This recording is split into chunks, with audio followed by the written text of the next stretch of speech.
Melbourne cricket ground বা এমসিজিতে ভারতকে মোকাবিলা করতে হতে পারে স্পঞ্জি বাউন্সে। স্পঞ্জি বাউন্সটা ঠিক কি? কোনো স্পঞ্জের বল আপনি মাটিতে একবার ড্রপ করার পর মানে ঠিক বলটা যেভাবে লাফিয়ে ওঠে, মানে ভারতের ব্যাটারদেরকেও ওই আর কি চ্যালেঞ্জের মোকাবিলা করতে হতে পারে। মানে যেটা কিন্তু ব্যাটারদের জন্য মানে খুব একটা কঠিনও নয়, আবার খুব একটা কিন্তু ইজি কাজও নয়। মানে ওই জায়গায় কিন্তু যথেষ্ট পরিমাণে স্কিল প্র্যাকটিসের দরকার হয়। মেবি টিম ইন্ডিয়া মেলবোর্নে পৌঁছে আর কি ওই টাইপের উইকেটে তারা প্র্যাকটিস করেছে বলেই আশা করি। আর এইখানে কিন্তু ড্রপ ইন উইকেট ব্যবহার করা হয়, মানে এখন থেকে নয়, সেই 1996 সাল থেকে এই মেলবোর্ন ক্রিকেট গ্রাউন্ড বা এমসিজিতে অস্ট্রেলিয়া ক্রিকেট বোর্ড আর কি ড্রপ ইন উইকেট ব্যবহার করে। মানে উইকেটটা আর কি বাইরে থেকে প্রস্তুত করে নিয়ে এসে ওইখানে জাস্ট আর কি ওই পিচের আর কি মানে সারফেসে ড্রপ করে দেওয়া হয়। মানে অন্যান্য স্টেডিয়ামে বা অন্যান্য মাঠে জেনারেলি মাঠের মধ্যেই আলাদা করে পিচ তৈরি করা হয়, মানে পিচের আর কি আলাদা করে ক্লে কন্টেন্ট থেকে শুরু করে সয়েল কন্টেন্ট, কিন্তু এই জায়গায় মানে আলাদা করে বাইরে থেকে পিচটা তৈরি করে নিয়ে আসে ওইখানে জাস্ট একটা ইনপুট করে দেওয়া হয়। তো ওই টাইপের একটা উইকেটে খেলা হবে। তো ভারতকে ওইখানেই মোকাবিলা করতে হবে অস্ট্রেলিয়াকে। ভারত কিন্তু এই 2012 সালের পর থেকেই এখনো পর্যন্ত মানে এই মানে মাঝখানের 12টা বছরে ওই মেলবোর্ন ক্রিকেট গ্রাউন্ড বা এমসিজিতে একটাও টেস্ট হারেনি। তার মাঝে তারা কিন্তু 3বার টেস্ট খেলেছে এই এমসিজিতে, তার মধ্যে 2টো জয় পেয়েছে, একটা ড্র হয়েছে।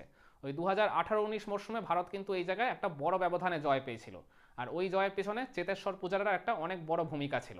বিরাট কোহলিও একটা অসাধারণ সেঞ্চুরি করেছিলেন ওই টেস্ট ম্যাচটায়। এরপর যখন ওই 2020-21 মরশুমে গেল ভারতীয় দল, তখন আর কি প্রথম টেস্টে অ্যাডিলেডে হেরে যাওয়ার পর এই মেলবোর্নে জিতেই কিন্তু টিম ইন্ডিয়া কামব্যাক করেছিল। আর এর আগে যে 2014-15 মরশুমে ভারত এখানে একটা টেস্ট ম্যাচ খেলেছিল, ওটাও কিন্তু ভারত মানে প্রায় হেরে যাওয়া ম্যাচটা ওই জায়গায় তারা অসাধারণ দক্ষতায় শেষের দিকে গিয়ে ড্র করে দিয়েছিল। বিরাট কোহলি আর অজিঙ্ক্য রাহানের মধ্যে একটা অসাধারণ পার্টনারশিপ গড়ে উঠেছিল। বিরাট কোহলি ওই ম্যাচেই আর কি নিজের টেস্ট ক্যারিয়ারে প্রথম 150+ রানের ইনিংস খেলেছিলেন। তো মেলবোর্ন ক্রিকেট গ্রাউন্ডে ভারতের অসংখ্য ভালো ভালো স্মৃতি জড়িয়ে রয়েছে। তো আশা করি মানে ফোর্থ টেস্টটা যখন এই মাঠেই হবে, তো ভারতীয় দল ওই জায়গায় ডেফিনেটলি ভালো কিছু একটা আমাদের পারফরমেন্স উপহার দেবে। এরপর আসি পিচ কন্ডিশনের ব্যাপারে। মানে এই পিচের ফার্স্ট লুকটা আমরা গতকালই দেখতে পেয়েছি। পিচ কিউরেটর ম্যাট পেজ তিনি ব্যাখ্যা দিয়েছেন, মানে আমরা পিচের উপর ঘাসের আস্তরণ রয়েছে, মানে তিনি বলেছেন ওই 6 মিলিমিটার ঘাস রয়েছে, ঠিক ওই অ্যাডিলেড টেস্টের উইকেটের উপরে যেরকম আর কি গ্রাসের কাভার ছিল, ঠিক ওই কি ওই একই সেম লেংথের আর কি গ্রাস তারা এই জায়গায় রেখেছে। তো ডেফিনেটলি তিনি এক্সপেক্ট করছেন যেটা আর কি যথেষ্ট সিম ফ্রেন্ডলি একটা উইকেট। মানে মানে গ্যাবা কিংবা পার্থের মতো অতটা আর কি মানে বাউন্সি বা অতটা আর কি পেস জেনারেট না করলেও মানে এখান থেকেও কিন্তু পেস বোলাররাই যথেষ্ট আর কি পরিমাণে ডমিনেট করবে। আর স্পিনাররা মানে সামান্য আর কি লিটিল বিট অফ অ্যাসিস্ট্যান্স ওই জায়গায় পেতে পারে, মানে ফোর্থ ডে একদম মিড সেশন থেকে শুরু করে ওই ফিফথ ডে পর্যন্ত, মানে খুবই আর কি লিটিল বিট অফ অ্যাসিস্ট্যান্স মানে টার্ন ওই জায়গায় স্পিনাররা পাবে। মানে স্পিনারদের যদি এই জায়গায় উইকেট নিতে হয়, তাহলে ওই জায়গায় তাদের লাইন লেংথ মেনটেন করে কিংবা ব্যাটারদের সাথে ওই জায়গায় মাইন্ড গেম খেলেই উইকেট তুলতে হবে। আর একটা ইন্টারেস্টিং ফ্যাক্ট, নাথান লায়ন ওই 2010 সালের পর থেকে এমসিজিতে তিনি এখনো পর্যন্ত হাইয়েস্ট উইকেট টেকার। 45টা উইকেট তিনি জেনারেট করেছেন, অস্ট্রেলিয়ার যে কোনো পেস বোলারের থেকেও তার উইকেট সংখ্যা এই জায়গায় সবচেয়ে বেশি। তো এটা খুবই ইন্টারেস্টিং একটা ফ্যাক্ট।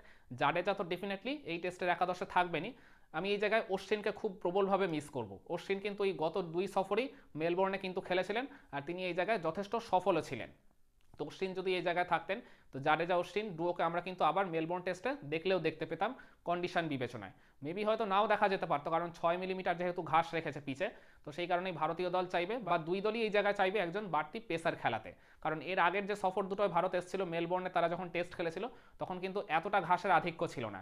ইভেন 2018-19 মরশুমে যে ভারত টেস্টটা খেলেছিল ওটা কাইন্ড অফ ফ্ল্যাট সারফেস ছিল, কিন্তু 2020-21 মরশুমের সফরটা কিন্তু ওই জায়গায় আবার ওই পেস সহায়ক একটা উইকেট হয়েছিল।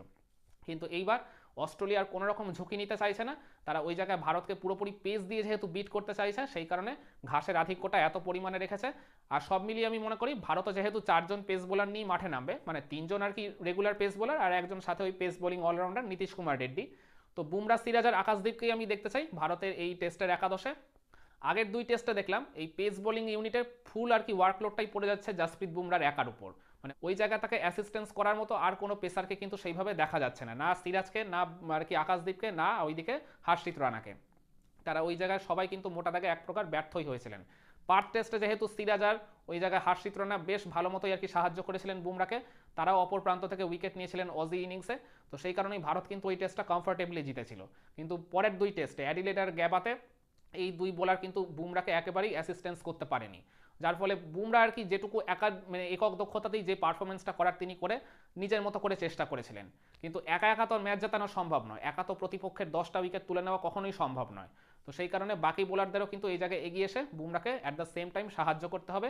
আর সাথে স্পিনার রবীন্দ্র জাডেজা মানে তার দিক থেকে চেষ্টা করতে হবে ব্যাটারদেরকে যতটা সম্ভব চাপে রাখার, আর সাথে একটা বা দুটা উইকেট যদি তিনি জেনারেট করে দিতে পারেন তাহলে তো তার থেকে ভালো কিছু আর হতেই পারে না।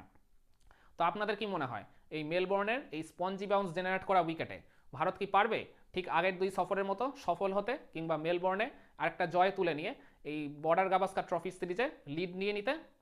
কমেন্ট করে আপনার মতামতটা জানাবেন নাকি?